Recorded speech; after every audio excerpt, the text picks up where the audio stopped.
We are in the third week of our series, and the focus of this series is mental health. And one of the key points that we've said over the last few weeks already has been this: we need to be able to say that we're not okay. And then as a church, we need to be able to say, it's okay that you're not okay, right? We agree with that? So I've had a lot of feedback about this series. People are asking me that don't come here, like, why are you talking about that? Well, seems like it matters to people, matters to God. So that's usually my answer. This morning we are talking about depression. And depression is one of those things that have you noticed it can hide? It hides fairly well. Not always, but it does hide well. Anxiety is a little bit easier to pick up, I think. And there's some other things that are easier to watch on the outside. But depression, I can look like I am doing phenomenal, and you won't even know about it. Some of us are that good, right?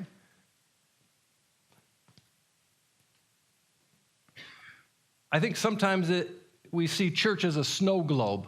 My daughter used to collect snow globes years ago, and it seems like snow globes, everything is good inside, and there's always good memories associated with a snow globe. But in the outside world, it doesn't look like that. Snow globe is nice and controlled. It's not very messy except for the snow. When you want it to snow, you make it to snow. In Michigan, we like that idea. Like, we can turn the snow on and turn it off, right? Like kids that want snow days, all the rituals you go through, it doesn't really work, kids, but keep trying. I'll be praying with you if you do your rituals.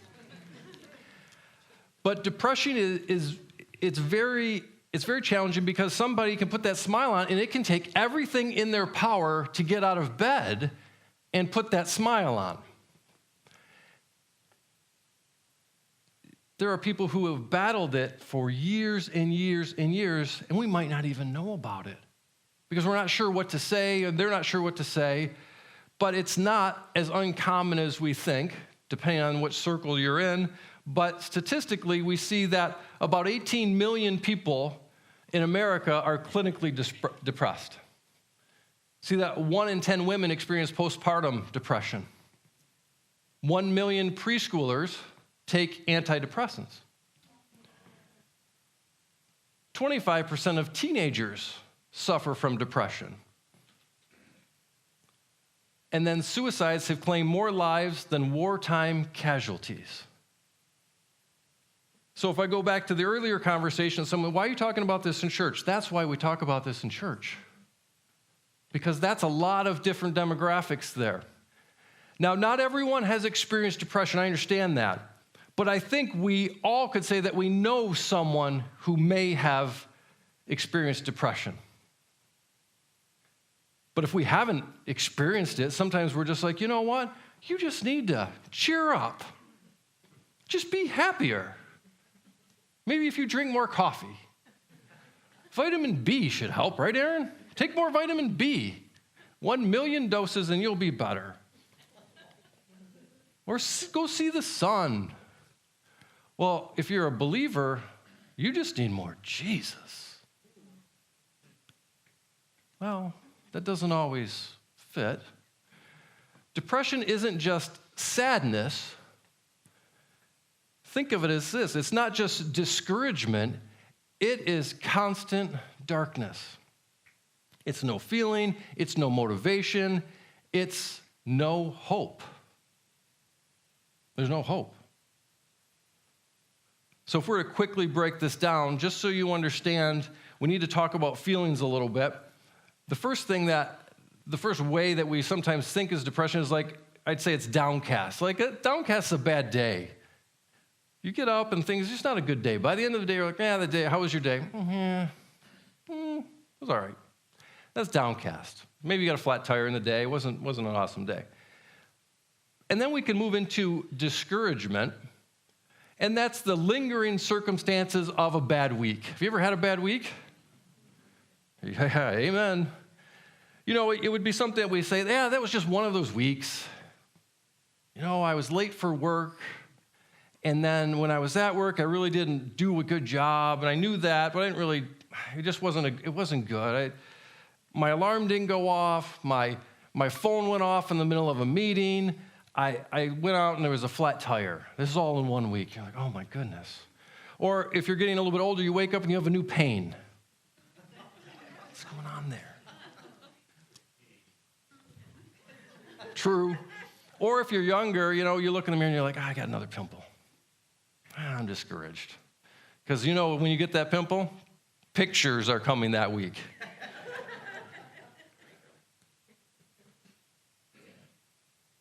But then after discouragement, we have depression.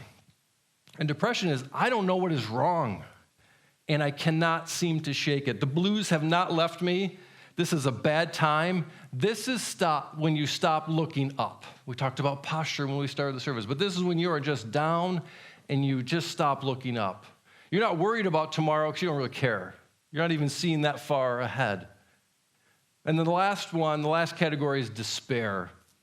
Now, despair is everything is wrong and nothing is going to change. That's a place where we're trapped in hopelessness. There's no solution. There's no way out of this. Now, if this is you, if you're like, that's where I think I am today, you need to reach out for some help.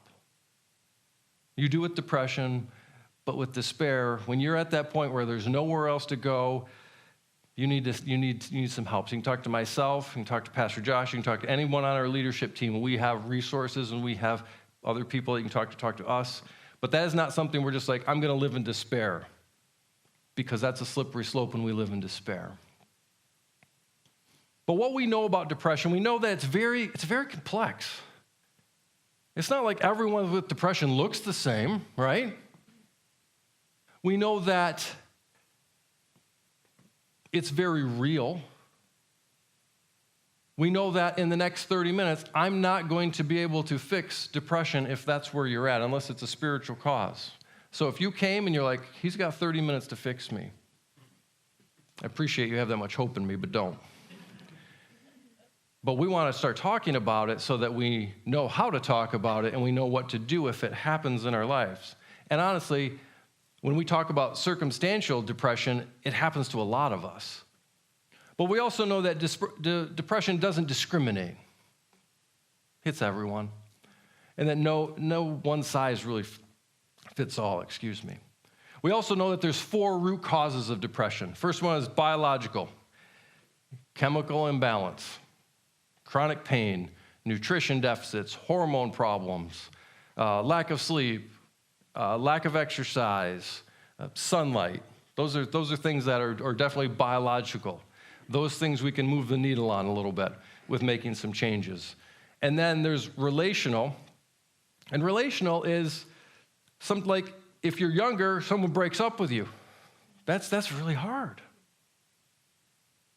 And if you're older and you're married, that someone might leave you and divorce you. That's really hard too. And that's a relationship thing. We saw the relational depression during the pandemic, didn't we? Because we weren't able to, or we we were mixed up a little bit. I guess I'll just say it like that. We were mixed up, and we didn't get to see each other as much as we wanted. Some people were very isolated from loved ones, and that brought more depression and more mental health struggles. Isolation is part of the relational. And then we have circumstantial, and circumstantial is kind of life. If you lose someone, death, trauma, if you look at your bank account and you're in the red, bankruptcy could do the same thing, right? Sometimes when you retire and then you find yourself depressed because you were doing all these things before and you're not. Your life has changed a little bit, and that's just circumstances. Some of you are like, oh, I can't wait to retire. It's going to be awesome. I don't know. But that's one of the causes. When your kids leave home, another reason. When the kids come back now, right?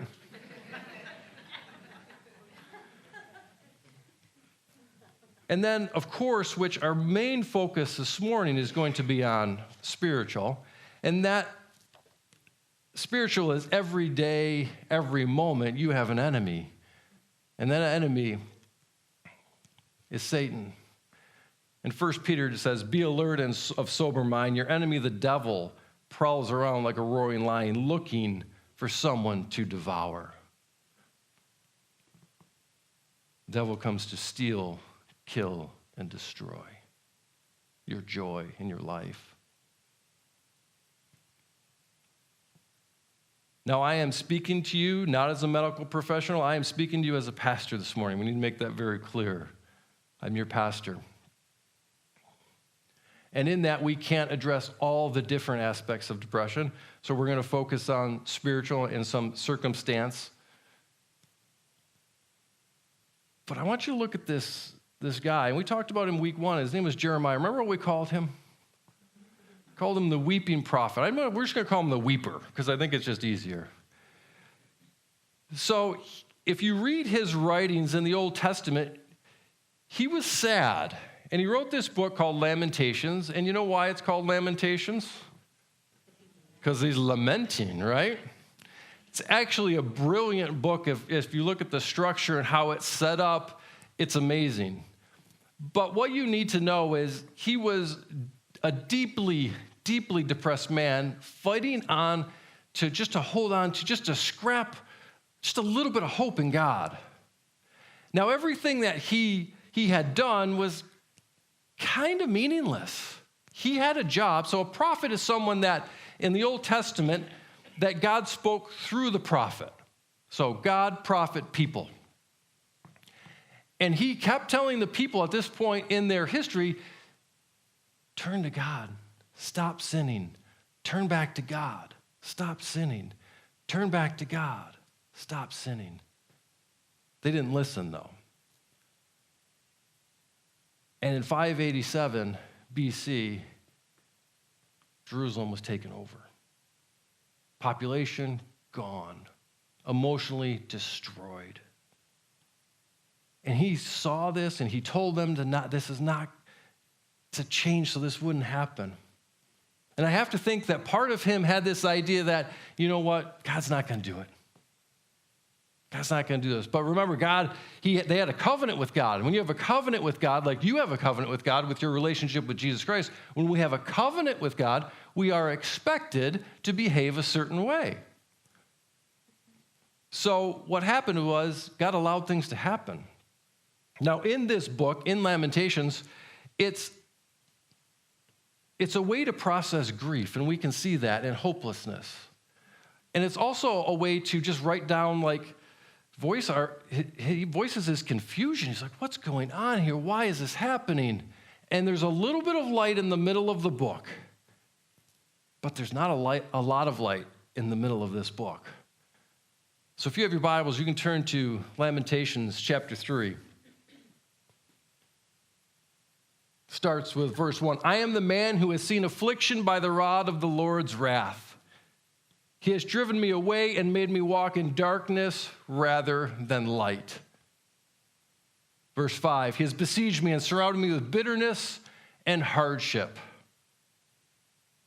Verse 6. He has made me dwell in darkness like those long dead. Verse 7. He has walled me in so I cannot escape. He has weighed me down with chains. Verse 8, even when I cry out for help, he shuts out my prayer. Verse 17, I have been so deprived of peace, I have forgotten what prosperity is. So I say, my splendor is all gone, and all that I had hoped from the Lord. 19, I remember my affliction and my wandering, the bitterness of gall.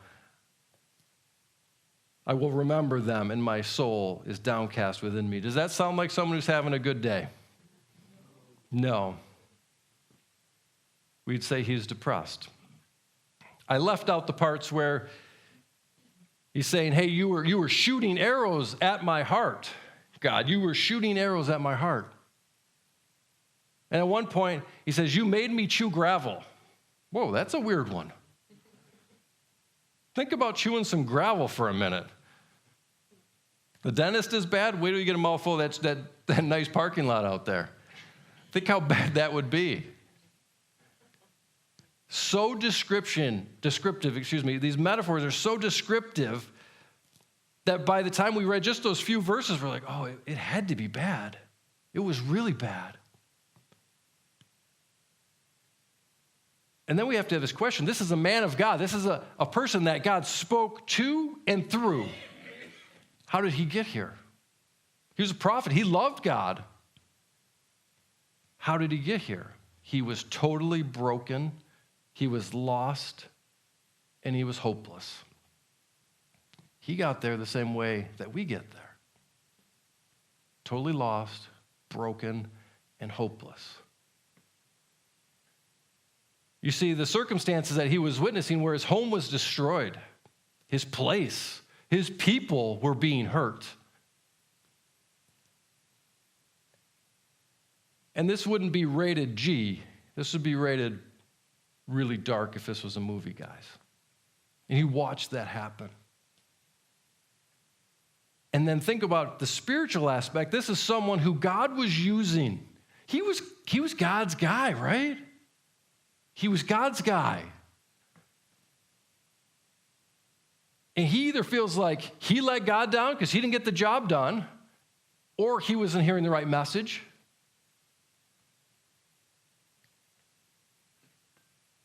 What do we do when things start to look bad, though? Do we always accept responsibilities? No, sometimes we blame God, don't we? Well, God's really putting me through the grinder. God allows things, yes, in his sovereignty. And I mean sovereignty, I don't mean meticulous control. I mean that God allows things to happen. But way too often, we're giving God credit for the person who is stealing, killing, and destroying. And that's just not right. So if you're in the same state as Jeremiah, when you're battling depression, remember this. First thing is that what you're feeling, your emotions, they're valid. They are valid, but they're not permanent. Okay? They're valid, but they're not permanent. And the second thing is this, that when your situation feels hopeless, there's always hope with God. So those two things, your situation can feel hopeless. That's okay to feel that way. But with God, there's always hope. So don't give up.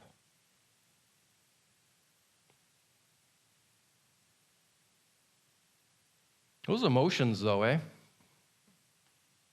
they're kind of crazy.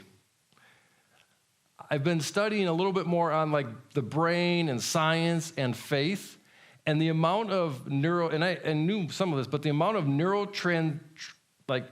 interactions and transmissions that happen with everything that happens in our life is so amazing.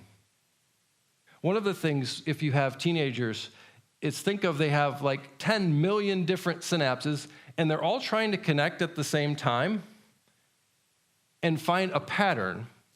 So you take all of those variables, and then you put yourself in it, and then you put a bunch of chemicals in it. And you wonder why they're happy for 1 second and then screaming the next. They're trying to find their way. And some of us, it takes a little longer because we take time, right? But we see this, that emotions are so complex. But the thing is often we've said, well, we're not going to spend time with emotions because that's just not how I was raised. And I need to I had a great conversation with a lady the other day. She was telling me how she just used to push it down. I pushed it down so hard. And then I went to this church service. And at that church service, we dealt with the trauma that I had as a kid. And she said, and then Jesus freed me. She goes, I pushed it down, and then I was free, and freedom was way better. I was like, oh, that's so good to hear. And it wasn't here, so it was even better to hear, because it's great to hear testimonies of people all over the place being touched by God. But when we're hurt, when we're going through things, our emotions, they're valid, they're important. It's also important that you actually name them. Now, this sounds silly if you haven't done this before, but sometimes things just need a name. I feel angry. I feel betrayed. I feel empty. I feel numb. Sometimes you can feel numb. Don't feel anything. I feel afraid. Right? Sometimes you just say, I'm afraid. 2012, they did this study with spiders. Maybe some of you know it. I won't put the spider up. I had it picked out, but I didn't want to weird anyone out. But a lot of people are afraid of spiders, so they took 88 different people, and they tried these different types of exposure therapy to spiders. And these weren't like what we see around here, although we have some big daddies around here. I'm going to just tell you, there's some big spiders around this building. These were tarantulas. These were the real thing. I had a friend in high school that had a tarantula. Heath, you remember this, of course. We'd go over his house, and that thing was never in the box. It was never in the box. I don't know where he was. At one time, I think is it molt? They molt. I thought it was the tarantula, and it molted. He's shaking his head. This is where his fear of spiders started, probably.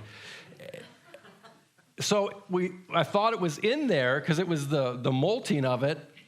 And I'm like, oh, that's really cool. And he's like, well, I don't know where it's at. What? Anyway, back to the 88 people. So 88 people, exposure therapy. They put a tarantula in a container. And that container had little bars on it so it couldn't get out. It was not getting out. And they had them do 4 different activities, and they retested them a week later. And they tested things I think they tested heart rate, perspiration to see what helped the first time to the second time. So the first thing that they had them do is they labeled what they were feeling. I'm afraid of this scary, furry spider. It's making me uncomfortable, whatever they said. And they didn't exactly go into detail what everyone said. The next one was that they would make an observation. The observation, oh, it's in a cage, it can't hurt me. Oh, I didn't tell you the best part. While they did this, they were supposed to walk closer to the cage. So can you imagine someone saying, can't hurt me, can't hurt me, can't hurt me? And then they were supposed to, third group was supposed to say something totally irrelevant. I like balloons, or whatever, something that didn't really matter to the situation. And then the last one, they were not supposed to say anything at all. Do you know what the results were? The last 3 were nowhere near as far as good, as far as improvement to the first one. So naming it. Now, a lot of times I understand that we don't want to say, I'm depressed. I understand that. Or I need help because I'm not doing well. But if we take that little study and we look at it a little different light, because we're afraid to share those things sometimes, aren't we? If we're honest, we don't want people to know that I'm sad or I'm afraid or I'm depressed. But if we can actually name something, science says that we seem to do really a lot better. A lot better. So sometimes naming our emotions opens the door to changing those emotions, because we don't always know where we're at until we name it. Identifying your feelings is the first step to transforming them. But if we go back, we've said that a lot of times in faith circles and church, we don't want to talk about things. That's why we're talking about this, because as soon as we start identifying things, oh, I understand that now. I can talk about that now. So identifying your feelings is the first step towards transforming them. So if I'm in a spot where I'm not doing well, first question that I ask myself is, am I okay? You should be asking yourself, am I okay? Second thing that happens is I have a few people in my life that will ask me, are you okay? You need people in your life that can ask you, are you okay? Someone asked me the other day, when's your next vacation? That's his code for, I think it's time that you take a break. Right? I appreciate that conversation because that person is checking on my soul, right? But when we name emotions, it opens a door that we often keep closed. Why do we keep that door closed? Pride, ego, shame, we can go all the way down there. But there's no freedom when the door is closed. There's freedom when the door is open. Because once the door is open, then we can ask people for help. We can ask people to pray for us. But as long as that door is closed, no one knows what's going on. Because we said with depression, you put on a great face. You put on the best face in the world. You could be a greeter at Life in Christ Fellowship and still be depressed. You could be a pastor, right, Pastor Josh, and still be depressed. You can give an amazing message. People's lives are changed, and you can still be depressed. Sometimes you have to open the door, though. God gave us emotions. They are valid, but they're not permanent. They change. Think about the teenagers we talked about. They're not permanent. They're all over the place. They just change faster than we do because their synapses are not made as secure. Think of it that way, like their paths are not as secure. Ours are secure, so they don't change as fast sometimes. But emotions are temporary. One thing that we don't do when we are depressed or in a bad state, even discouraged, is we don't make decisions. We don't make any permanent decisions like that. If you have surgery tomorrow, don't make a decision. Don't sign any papers tomorrow night. The anesthetic will knock you out, and you'll be signing your life away. The same thing happens when our emotions are in control. We can make poor decisions. Have you ever shot a text off when you're upset and you're like, oh, Apple, thank you for making that where I could pull that back. And then they still see it. They're like, hey, what's up? Is this meant for me? Well, you just opened the door. Because sometimes when we're really depressed and we're battling depression, it feels like quitting our marriage is the best thing we can do. I got to get out of here. I've got to stop this. You know what, God? I don't know where you're at right now. I'm going to quit, God. I'm going to quit church because those church people, they're just, it's not where it's at. I don't feel like they feel what I'm feeling.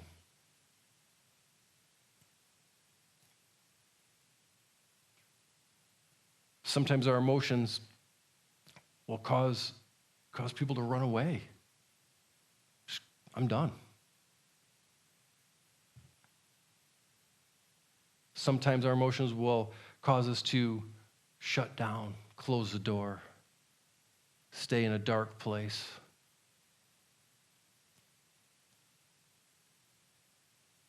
And then sometimes our emotions are so intense that the only hope that we can see is getting out of this life as fast as possible. Don't make decisions based on your emotions. Don't make any permanent decisions based on them.